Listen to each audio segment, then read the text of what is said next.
ప్రజాస్వామ్యాన్ని కాపాడుకోలేకపోతే, గొంతు విప్పకపోతే ప్రజాస్వామ్యం ఇంకా బతకదు.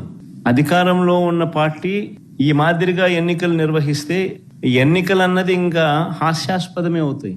ఎన్నికలు పెట్టాల్సిన ఎన్నికలు ఇంకా ఏం జరపాల్సిన పనులా, ఇంకా మన ఇష్టం గుద్దుకోవడమే. నన్ను ఎన్నిక అని చెప్పాల్సిన పని కూడా.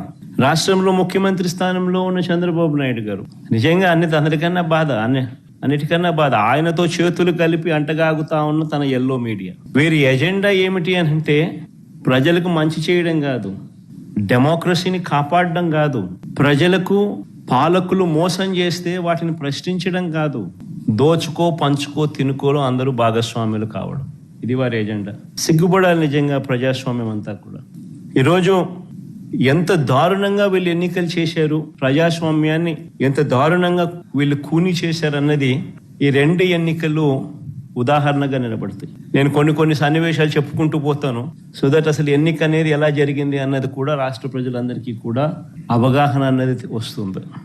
బందిపోటు దొంగలు ఉంటారు చూసినారా, డెకాయిట్స్. ఇంతకుముందు ఏదో ఏం వ్యాలీ అది, చంబల్ వ్యాలీ అని వింటాంటాం. ఈరోజు నిజంగా మరిపించినారు. బందిపోట్లకు మించి చంద్రబాబు నిన్న పులివెందుల రూరల్ జెడ్పీటీసీ ఓట్లను దౌర్జన్యంగా వేసుకున్నాడు. సాక్షాత్తు పోలీసులు దాన్ని దగ్గరుండి ప్రోత్సహించారు. నేను చంద్రబాబు గారిని ఛాలెంజ్ చేస్తా ఉన్నా, అయ్యా చంద్రబాబు గారు, మీ పరిపాలన మీద నీకు నమ్మకం ఉంటే, మీరు మంచి చేశారు ప్రజలకు అన్న విశ్వాసం మీలో ఉంటే, ప్రజలు మీకు ఓటు వేస్తారు అన్న నమ్మకం మీకుంటే ప్రజాస్వామ్యబద్ధంగా ఎన్నికలు జరిపించండి. నీకు ఆ నమ్మకం లేదు కాబట్టి, మీరు ప్రజలకు చేసిన మంచి ఏది లేదు కాబట్టి, సూపర్ 6 సూపర్ 7 అన్నింటా మీరు మోసమే చేశారు కాబట్టి, మీ పాలన అంతా కూడా రాక్షస పాలన కాబట్టి, ప్రజలు మీకు ఓట్లేసే పరిస్థితి లేదు కాబట్టి ఇంత విచ్చలవిడిగా ప్రజాస్వామ్యాన్ని కూని చేస్తా ఉన్నారు.